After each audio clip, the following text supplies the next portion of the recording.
नमस्कार, स्वागत है। मैं हूं आपके साथ अबू हुरैरा और आप देख रहे हैं प्राइम डिबेट इंडिया। केंद्रीय मंत्री किरण रिजिजू ने कश्मीर इश्यू पर साबिक पीएम जवाहरलाल नेहरू पर मुसलसल वो एक तरह से उन्होंने हमला बोला है। ताजा हमला उन्होंने एक आर्टिकल के जरिए किया है। रिजिजू ने अपने आर्टिकल में नेहरू की 5 बड़ी गलतियों का जिक्र किया है जो कश्मीर विलय को लेकर है। उन्होंने अपनी बात की तायद में दलाइल भी पेश किए हैं। रिजिजू ने नेहरू की जो तकरीर है उसका हवाला दिया है। किरण रिजिजू के बयान पर कांग्रेस बीजेपी अब एक तरह से आमने सामने है, लेकिन सवाल यह उठता है कि पंडित नेहरू की नीतियों का जिन आखिर एक बार बोतल से बाहर क्यों आया है, इस पर बड़ा सवाल है और इसी को हम समझने की कोशिश करेंगे। जिन गलतियों की बात किरण रिजिजू कर रहे हैं या बीजेपी कर रही है, इस पर भी हम चर्चा करेंगे। बहुत खास मेहमान और पैनलिस्ट मेरे साथ जुड़े हुए हैं। बहुत जल्दी अपने मेहमानों का आपसे इंट्रोडक्शन करा देता हूं। मेरे साथ हिस्टोरियन और बहुत खास मेहमान प्रोफेसर हरिओम साहब इस चर्चा का हिस्सा हैं। रतनलाल गुप्ता साहब जम्मू प्रोविंशियल प्रेसिडेंट हैं जेके नेशनल कॉन्फ्रेंस के, वो भी इस डिबेट में जुड़े हुए हैं। रविंदर शर्मा जी हैं, सीनियर लीडर हैं जम्मू कश्मीर कांग्रेस के, और अभिजीत जसरोटिया जी हैं जो कि स्पोक्सपर्सन है बीजेपी के। सभी मेहमानों का बहुत स्वागत और इस्तकबाल है प्राइम डिबेट इंडिया में। मैं सबसे पहले प्रोफेसर हरिओम साहब, सर मैं आपसे ही शुरुआत करना चाहूंगा कि सर 75 सालों के बाद एक बार फिर पंडित नेहरू की नीतियों का जो जिन है वो बोतल के बाहर आ गया है।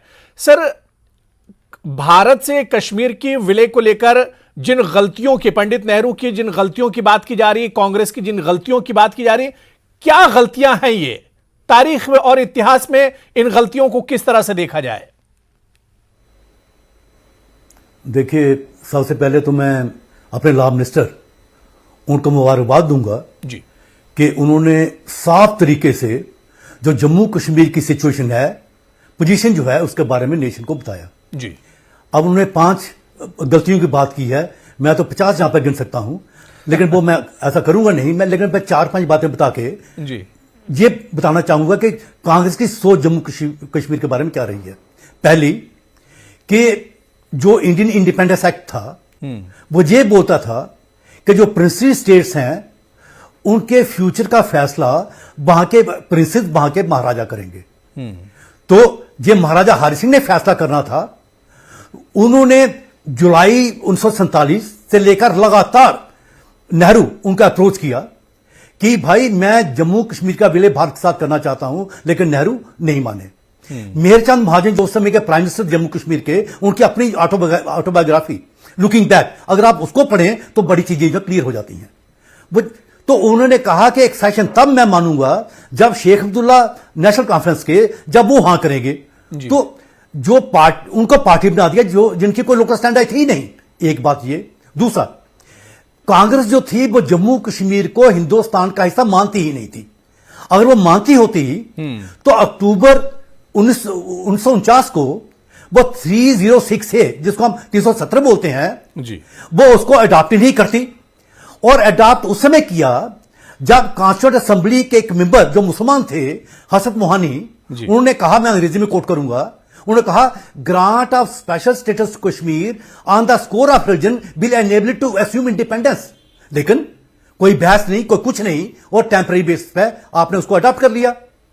जहां भी नुकते हैं वो 1954-14 में पाकिस्तान के कहने पर वो 35A पार्लियामेंट को ओवररूल करके वो जम्मू कश्मीर में जो है लागू कर देते हैं।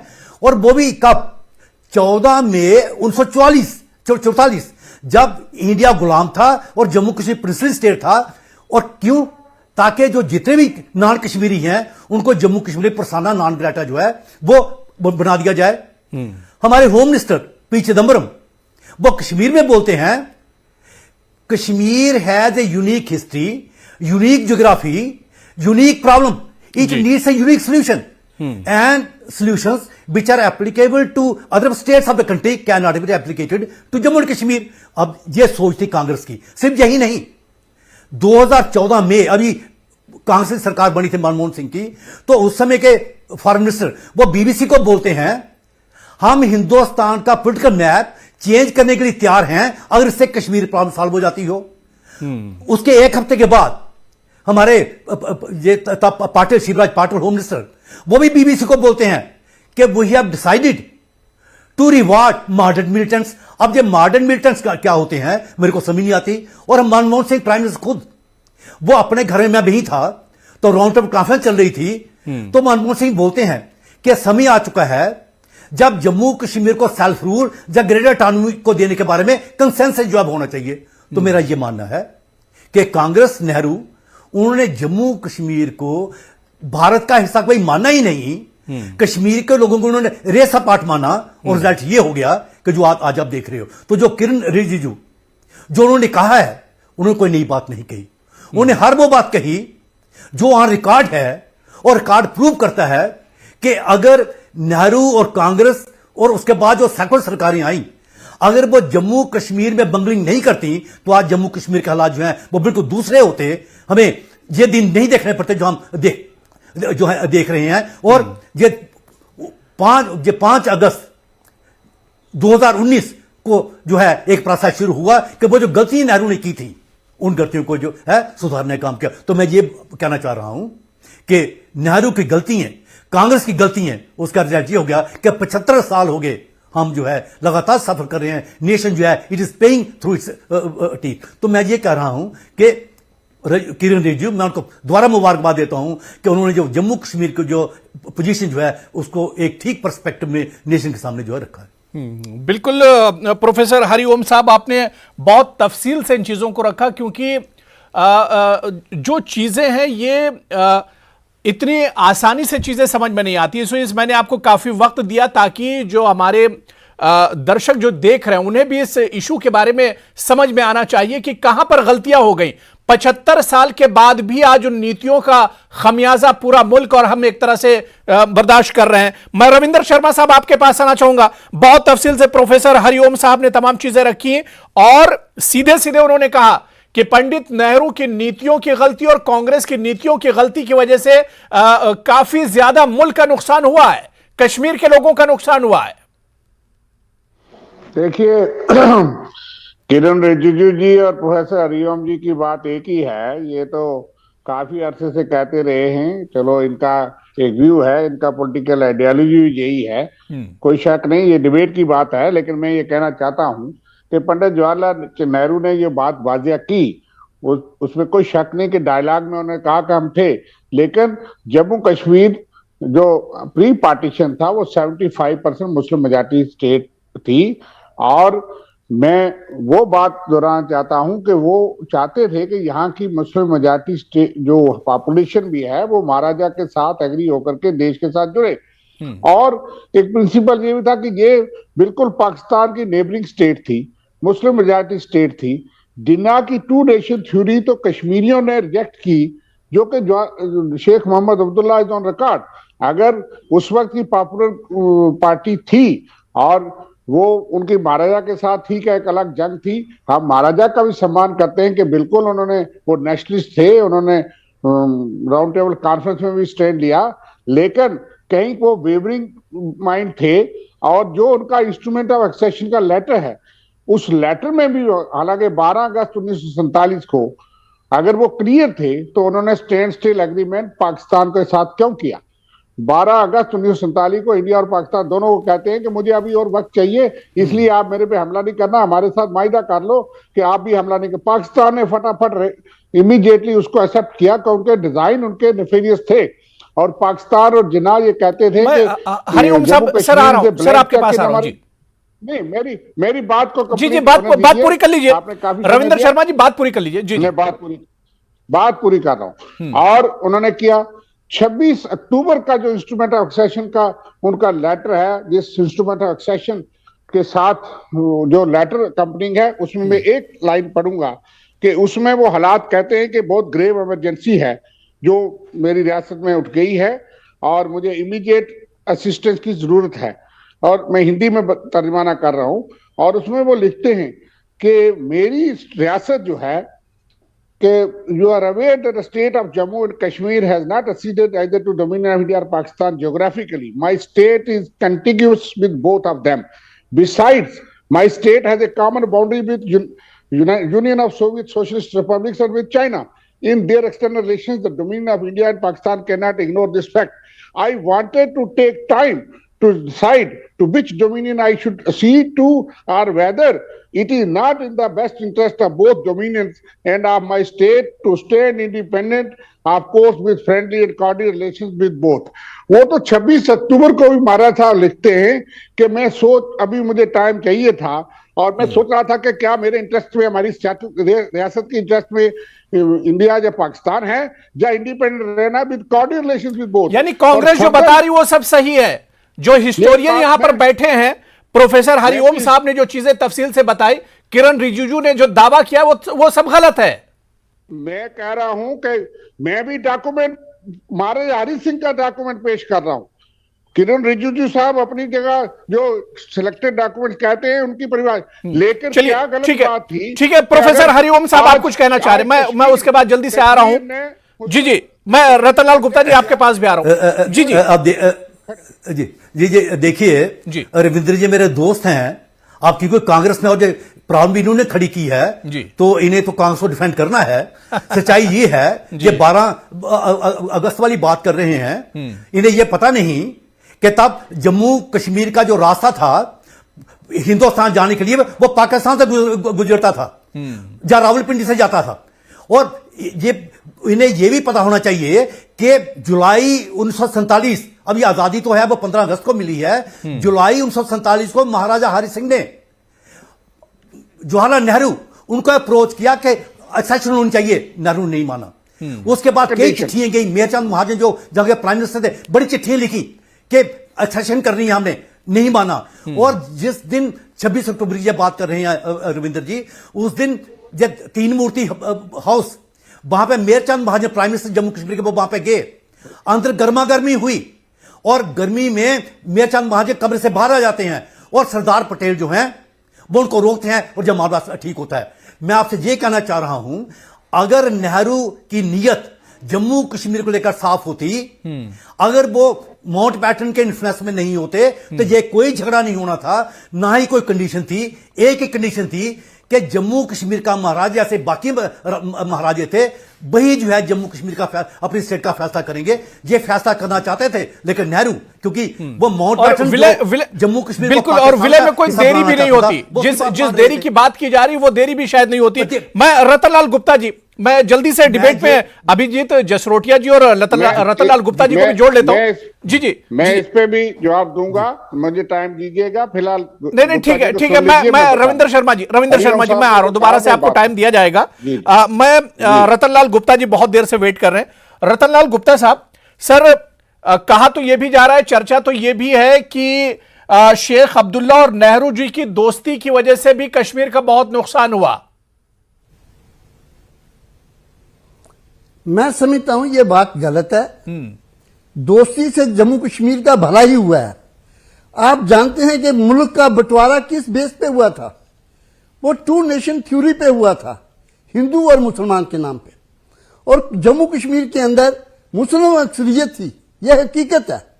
और उस हकीकत को सामने रखते हुए नेशनल कॉन्फ्रेंस और शेख साहब ने 2 नेशन थ्योरी, जो जिन्ना साहब समझते थे कि भाई जम्मू कश्मीर जो है वो पाकिस्तान के साथ आना है क्योंकि वो मुस्लिम मेजॉरिटी स्टेट है, लिहाजा जम्मू कश्मीर को जो है वो 2 नेशन थ्योरी जनाब फारूक उस वक्त शेख साहब ने और नेशनल कॉन्फ्रेंस ने उस थ्योरी को नकारा।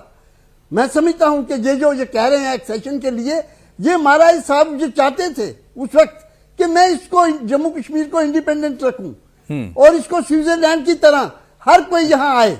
इसीलिए 26 अक्टूबर को 1947 को एक्सेशन किया उन्होंने, और वो भी कंडीशनल था। 3 कंडीशनें उन्होंने रखी थी कि डिफेंस उनके सेंटर के हाथ होगा, कम्युनिकेशन और करेंसी। तो ये बातें ऑलरेडी महाराज साहब ने कंडीशनल एक्सेशन किया था, ना कि कंप्लीट एक्सेशन मर्जन नहीं किया था जैसे बाकी स्टेटों ने किया था। इट मीन्स के जम्मू कश्मीर की पोजीशन जो थी वो एक स्पेशल स्टेटस की थी, स्पेशल थी। जहां तक भाई साहब ने कहा कि 37A जो है, 35A जो है, वो तो महाराज साहब ने 1927 में स्टेट सब्जेक्ट जब लागू हुआ तो उसमें यही था कि जम्मू कश्मीर के अंदर जो नौकरियां, मैं इस पे बोलूंगा, यहाँ की होगी वो प्रोटेक्ट की झूठ जाएगी, बोल रहे हैं, रखी झूठ। जाएगी। यहाँ पे बिल्कुल। नेहरू जी ने कहा गलती की, सवाल तो ये है। नहीं ठीक मैं है, तो मैं बोलूंगा। मैं मैं पंडित प्रोफेसर जवाहरलाल हरिओम नेहरू साहब, जी मैं जो- सर आपके जो पास हीरो आऊंगा, थे, लेकिन मैं जम्मू अभिजीत कश्मीर को जसरोटिया जी को जोड़ लेता हूं डिबेट पूरे में। हिंदुस्तान मैं को रविंदर जी आ रहा हूं, रविंदर जी आजादी दिलाई। नहीं तो पेशेंट रखिए, मैं सबके पास आ रहा बोले हूं, ये। सबके पास एक एक करके मैं आ रहा हूं। मैं आज जसरोटिया जी को उनको डिबेट पे क्यों जोड़ लेता हूं बदनाम क्योंकि किया जा वो भी रहा है? बहुत ये देर तो से बात इंतजार कर रहे होती हैं। है। मैं अभिजीत जसरोटिया जी, किरण रिजिजू जी ने ये पूरा मसला उठाया है, इस पर सीधे सीधे कांग्रेस ये कह रही कि बीजेपी को इतिहास की कोई जानकारी नहीं है, और राहुल गांधी की भारत जोड़ो यात्रा या इस तरह के जो कांग्रेस मसले उठा रही है उसे देखकर बीजेपी इस तरह की चीजें सामने ला रही है। जी धन्यवाद। मेरे से पहले सभी मुझसे सीनियर हैं, बड़े हैं, उन्होंने बोला, मैंने बड़े इत्मीनान से सबकी बातें सुनी और मेरी रिक्वेस्ट है कि मुझे भी वैसे सुनेगी। तो मैं शुरुआत यहाँ से करता हूँ कि एक शेर से, कि ये जबर भी देखा है तारीख की नजरों ने, कि लम्हों ने खता की थी और सदियों ने सजा पाई। तो क्या ये बात? बात अगर मैं नेहरू जी के संदर्भ में कहूं तो मुझे लगता है कुछ गलत नहीं होगा। 15 अगस्त 1947 को मेरा देश आजाद हुआ और 25 या 26 अगस्त को नेहरू जी यूनाइटेड नेशन पहुंच गए। यहाँ पर महाराजा साहब का राज था, महाराजा साहब की जम्मू कश्मीर स्टेट थी, लेकिन वो पहुंच गए यूनाइटेड नेशन में ये कहते हुए कि भाई हमारे और पाकिस्तान के बीच में ये एक मसला, यानी कि इंटरनेशनलाइज करने में नेहरू जी ने कोई कसर नहीं छोड़ी, और कुल 12-15 दिन ही आजादी के बाद उनको ये याद आ गया कि मैं इसको इंटरनेशनलाइज करूं। ना वो उस समय यूनाइटेड नेशन में गए होते, ना कभी कश्मीर का, जम्मू कश्मीर का ये इशू इंटरनेशनलाइज होता। उसके बाद आगे बढ़ते हैं, जब यहाँ पर कवालियों ने अटैक किया और उस समय हिंदुस्तान की फौज यहाँ पर आई, तो हमें आज भी याद है कि हिंदुस्तान की फौज ने काफी दूर तक पाकिस्तानियों को, जो कि कैमोफ्लाज था, थे वो पाकिस्तानी आर्मी वाले लेकिन अपने आप को कवाली बता रहे थे, कत्लो गारत करते हुए बारामूला तक पहुंचे। उसके बाद हमारी फौजों ने जहां तक खदेड़ा था वहां तक का सारा एरिया हमारी फौज ले चुकी थी, लेकिन नेहरू जी को उस समय बहुत बड़ी दरियादिली सूझी, उन्होंने प्लेट में परोस कर वो सारे का सारा इलाका दे दिया। और आज हमारे वो कश्मीर के, उस कश्मीर के जो लोग हैं बेचारे वहां पर उत्पीड़न सह रहे हैं आईएसआई और पाकिस्तान आर्मी का। अगर ऐसा ना होता हो आज पीओके कभी भी ना होता। अब उसके बाद गलतियां करते करते नेशनल कॉन्फ्रेंस वालों ने भी बात की है, तो 47 से पाकिस्तान तो इस फिराक में था कि किस समय कश्मीर में आग लगे और मैं इस आग में घी डालने का काम करूं।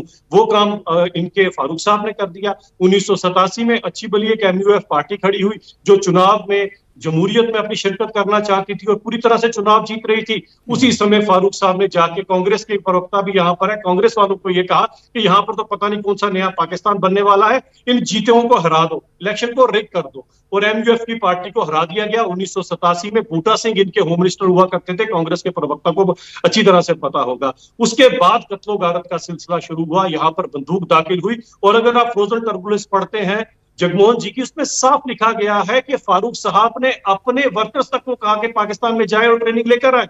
इस तरह से तो कश्मीर का बेड़ा गर्क किया गया। आज अगर हिस्ट्री के उन चीजों के ऊपर से अगर हम लोग वो धूल उठाकर इनको दिखा रहे हैं और आईना दिखाने की कोशिश कर रहे हैं, तो मुझे पता नहीं क्यों लग रहा है कि कांग्रेस को अपने हिसाब की हिस्ट्री चाहिए। अब हिस्ट्री और ज्योग्राफी ये दो चीजें आप कभी नहीं बदल सकते, आप चाहे जितना मर्जी कोशिश करें, दोनों चीजें नहीं बदलेंगी। बिल्कुल बिल्कुल, चलिए ठीक है। मैं प्रोफेसर हरिओम साहब आप कुछ कहना चाह रहे थे, लेकिन उससे पहले रविंदर शर्मा जी से मैं कुछ कमेंट वो करना चाह रहे थे, उनका कमेंट ले लेता हूं, उसके बाद प्रोफेसर हरिओम साहब आप तफसील से बात कीजिएगा। जी रविंदर शर्मा जी। देखिए, पहली बात तो ये है कि अभिजीत जी ने जो कहा, मैं शायद सोचता हूं कि डेटे गलत बता रहे हैं, और दूसरी बात ये है कि ये मुस्लिम यूनाइटेड फ्रंट को लेजिटिमाइज करना चाहते हैं। उनकी बैकग्राउंड जरा इनको जान लेनी चाहिए कि उनका क्या एजेंडा रहा और किस किस्म की कम्युनल पॉलिटिक्स वो करते थे। और यहाँ मॉडरेट मिलिटेंट्स की बात भी कही, तो सजाद लोन और वो जो लोग इनके सहयोगी रहे भारतीय जनता पार्टी के, वही उनकी जगह अगर कोई रास्ता छोड़ करके आया तो उन्हें भारतीय जनता पार्टी ने उनके साथ सरकार बनाई है।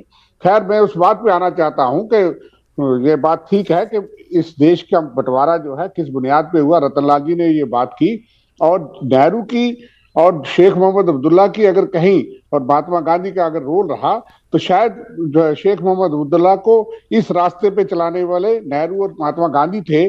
उनके इन्फ्लुएंस में उन्होंने टू नेशन थ्योरी को रिजेक्ट किया, और इसमें इतिहास है बहुत बड़ा कि जिन्ना को उन्होंने यहाँ पे चने चबाए कि जिन्ना कश्मीर में आया और वहां जलसा हुआ, जिसमें शेख अब्दुल्ला ने साफ लोगों ने उसका साथ दिया। और आज उसके बाद जो शेख अब्दुल्ला की बात रही, उसको छोड़ करके जो उस वक्त उसका रोल है, यूएनओ में भी उसने कहा कि ये फैसला कोई कहा जाता है कि नेहरू की दोस्ती में मैंने किया या कांग्रेस की दोस्ती में, अगर इतना बड़ा आदमी मुझे दोस्त समझता है, एक फख्र की बात है, लेकिन उसने कहा कि मिलियंस ऑफ पीपल जो मेरे साथ हैं, मैंने उनका फैसला किसी इमोशन या उस दोस्ती में नहीं किया। हमने देश के हिंदुस्तान के साथ बेहतरी समझी। इसलिए उसने कहा कि कश्मीर मैं साबित करूंगा सिक्योरिटी काउंसिल में, यूनाइटेड नेशन उसने कहा कि कश्मीर और कश्मीरियों ने अपनी मर्जी से हिंदुस्तान चुना। ये नेहरू चाहते हैं, नेहरू की दोस्ती, जो नेहरू की जो यहाँ अप्रोच थी, उसका फायदा यह है कि कश्मीर की सारी लीडरशिप हिंदुस्तान के साथ रही और बाद में कुछ कहती ऐसी बातें हुई जिसकी वजह से उनको भी सख्त कदम उठाने पड़े। महाराजा साहब को सपोर्ट करने का ही मकसद था कि 75% आबादी जो है बगावत कर जाए, तो शायद जम्मू कश्मीर हिंदुस्तान का हिस्सा ना होता। और उसमें डिबेट की बात, ठीक है रतनलाल गुप्ता साहब भी कुछ कहना चाह रहे हैं। सर आप भी बात पूरी कर लीजिए, उसके बाद हरिओम साहब मैं तफसीली जवाब आपसे ले लूंगा। जी जी कोई बात नहीं।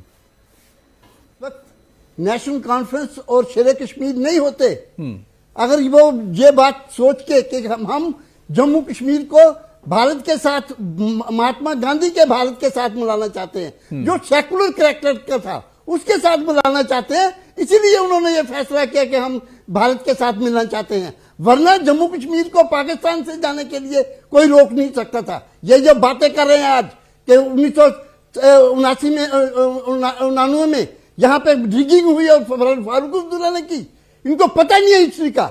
87 में नेशनल कॉन्फ्रेंस ने मैदान में आके डट के यहां मुकाबला किया और उन ताकतों का मुकाबला किया जो पाकिस्तान में आज थी। आज ये जब पैदा हुए हैं और आके यहाँ पे बातें कर रहे हैं, ये फ्रस्ट्रेशन में आके इस किस्म की बातें अब जवाहरलाल नेहरू जी के। ठीक है, अब मेरे पास देखिए रतनलाल गुप्ता जी, अब समय मेरे पास बहुत कम बचा है।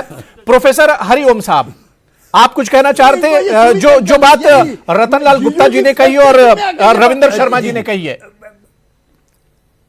मैं सिर्फ 1 मिनट में 2-3 बातें कहूंगा। जी। पहली बात तो ये कि ये जो 2 नेशन की बात कर रहे हैं जी, ये ब्रिटिश इंडिया पर लागू थी। जम्मू कश्मीर पुलिस स्टेट थी, ये एक बात याद रखें। दूसरा, इन्होंने 1927 स्टेट से ग्लास की बात की।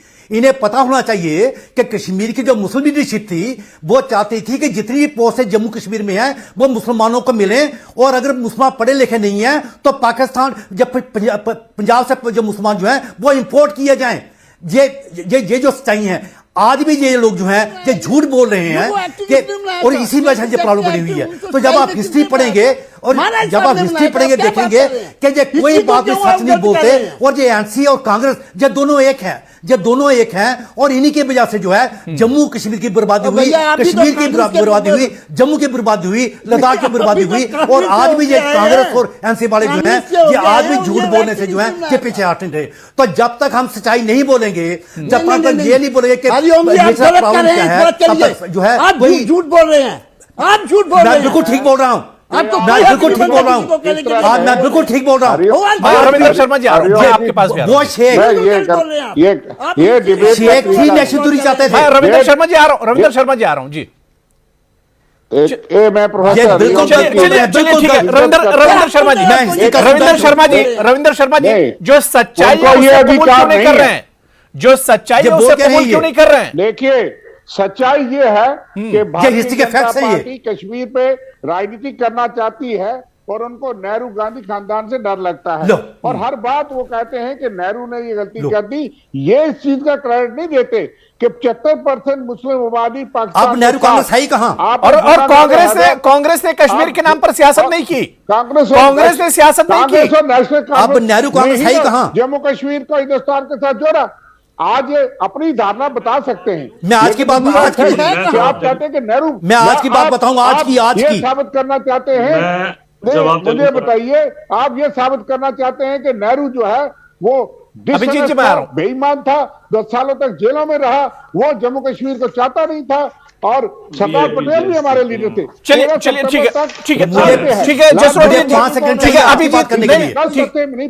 है हरिओम जी आप जवाब दे दीजिए। हरिओम जी आप कुछ कहना चाह रहे हैं, उसके बाद मैं अभिजीत जी आ रहा हूं। सिर्फ मुझे 5 सेकंड चाहिए, मैं आज की बात करता हूं जी। आज ये कांग्रेस के नए प्रेसिडेंट जो बने हैं खड़गे साहब, इन्होंने बनाई है स्टीयरिंग कमेटी, उसे मेंबर लिया 47, जम्मू से कोई नहीं लिया, किसको? करा को, जो नॉन सेपरेटिस्ट है जी है इनकी जम्मू कश्मीर। वो ठीक है सर, आप लोकसभा क्या अलग बात है? आया क्या अलग बात है? आया, लेकिन यह कि क्या चलिए अलग चलिए बात है ठीक है। ये? देखिए रविंदर जी, आपने मैंने हाथ टाइम को दे दिया है। आपको- अभी आपको अभिजीत जी, सोच में अभिजीत दिखाया जी, आपने। ठीक है, अभिजीत जसरोटिया जी आप कुछ कहना चाह रहे हैं?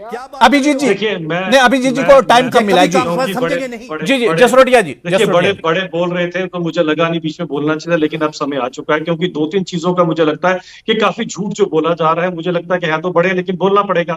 अब हिस्ट्री तो हिस्ट्री है, ना हिस्ट्री बदलती है ना ज्योग्राफी बदलती है।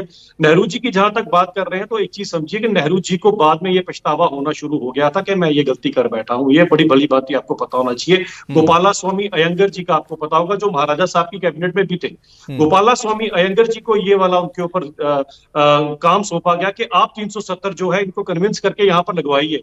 और गोपाला स्वामी अयंगर जी टोटली इसके अगेंस्ट थे, सरदार पटेल जी टोटली इसके अगेंस्ट थे। और नेहरू जी ने उस समय उनको कहा, नेहरू जी ने कहा कि मेरे आने तक जैसे शेख साहब बोलते हैं वैसे वैसे सब कुछ कर दीजिए। और अगली फ्लाइट पकड़ के नेहरू जी जो है वो अमेरिका चले गए थे। ये भी जरा आप हिस्ट्री को गूगल करके देख लीजिएगा, आपको पता लग जाएगा। ये भारतीय जनता पार्टी नहीं बता रही है, ये आपको विकिपीडिया से सब कुछ पता चल जाएगा जो सच्चाई।